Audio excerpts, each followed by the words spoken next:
பாரம்பரிய சமையல் நிகழ்ச்சியில் மீண்டும் உங்களை சந்திப்பதில் மகிழ்ச்சி. நம்ம பாரம்பரிய சமையல் நிகழ்ச்சியில் பார்க்க போகிறது சிறுதானிய எலுமிச்சம்பழம் இட்லி. சிறுதானிய எலுமிச்சம்பழம் இட்லி செய்வதற்கு தேவையான பொருட்கள்: சிறுதானிய இட்லி மாவு, மஞ்சத்தூள், கடுகு, உளுத்தம்பருப்பு, காய்ந்த மிளகாய், தேங்காய் துருவல், எண்ணெய், கடலைப்பருப்பு, எலுமிச்சம்பழம், பெருங்காயத்தூள், இந்துப்பு. இப்போ சிறுதானிய எலுமிச்சம்பழம் இட்லி எப்படி செய்யுதுன்னு பார்க்கலாம். ஃபஸ்ட் நான் இந்த சிறுதானிய மாவு எப்படி ரெடி பண்ணேன்னா, 1 கப்பு புழுங்கல் அரிசி, 1 கப்பு பச்சரிசி, எல்லா சிறுதானியமும் திணை, வரகு, சாமை, குதிரைவாளி, இந்த மாதிரி எல்லா சிறுதானியமும் சேர்த்து 1 கப்பு. இது மூணும் ஒரு கப்பு எடுத்துட்டு அதுக்கு 1 கப்பு உளுந்து போட்டு நான் ஆட்டி புளிக்க வச்சுருக்கேன். ஆட்டும்போது எடுத்து கரைக்கும் போதே நம்ம உப்பு போட்டு தான் கரைச்சி வைப்பேன். ஏற்கனவே நான் உப்பு சேர்த்துட்டேன். இப்போ அதை ஒரு இதில் சேர்த்துட்டு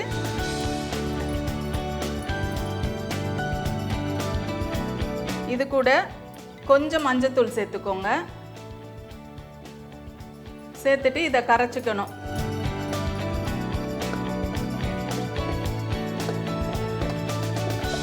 இந்த மாதிரி கரைச்சிட்டு இந்த மாதிரி நெய் இட்லி இருக்கு இல்லைங்களா, இந்த தட்டு நெய் இட்லி தட்டு, அதில் ஏன்னா இந்த மாதிரி குட்டி குட்டியாக நெய் இட்லியாக செஞ்சு கொடுக்கும்போது குழந்தைங்களுக்கு ரொம்ப பிடிக்கும். நம்ம முழு கவனம் ஃபுல்லாமே குழந்தைங்களுக்கு எப்படி பிடிச்சா மாதிரி செஞ்சு கொடுக்கணுன்றது தான் இந்த நிகழ்ச்சியோட நோக்கம்.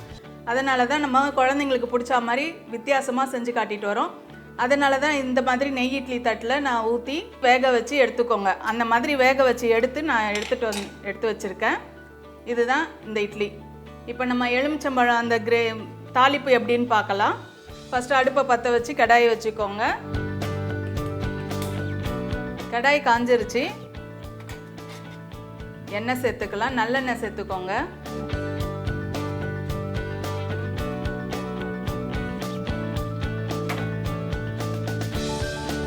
எண்ணெய் சூடான பிறகு கடுகு போட போகிறோம். எண்ணெய் சூடாயிருச்சு. இப்போ கடுகு சேர்த்துக்கலாம். கடுகு வெடித்ததும் நம்ம உளுந்து சேர்க்க போகிறோம். கடுகு வெடிச்சிருச்சு. உளுந்து, கடலைப்பருப்பு சேர்த்துக்கிறோம். இது கூடவே காய்ஞ்ச மிளகாயை அப்படியே கிள்ளி போட்டுக்கலாம்.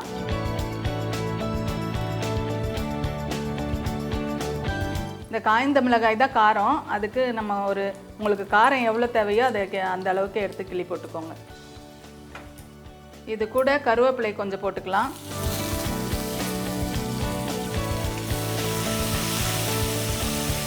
கடைசியாக கொஞ்சம் பெருங்காயத்தூளையும் சேர்த்துக்கலாம்.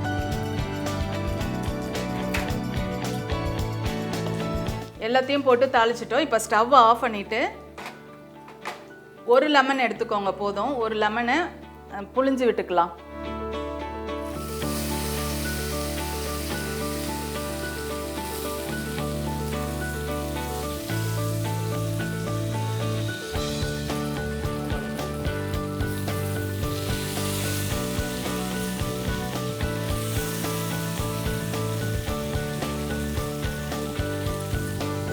புழிஞ்சு விட்டுட்டு நம்ம வேக வச்சுருக்கோம் இல்லைங்களா இட்லி, இதை போட்டு கலரிக்கலாம்.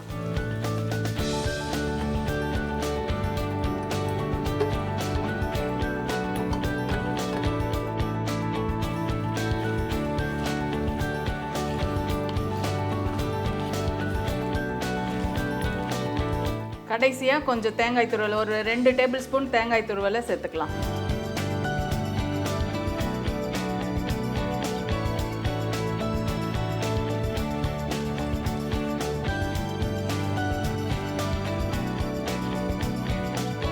சிறுதானியம் எலுமிச்சம்பழம் இட்லி ரெடி ஆயிடுச்சு. இப்போ நம்ம ஒரு பவுலில் எடுத்துக்கலாம்.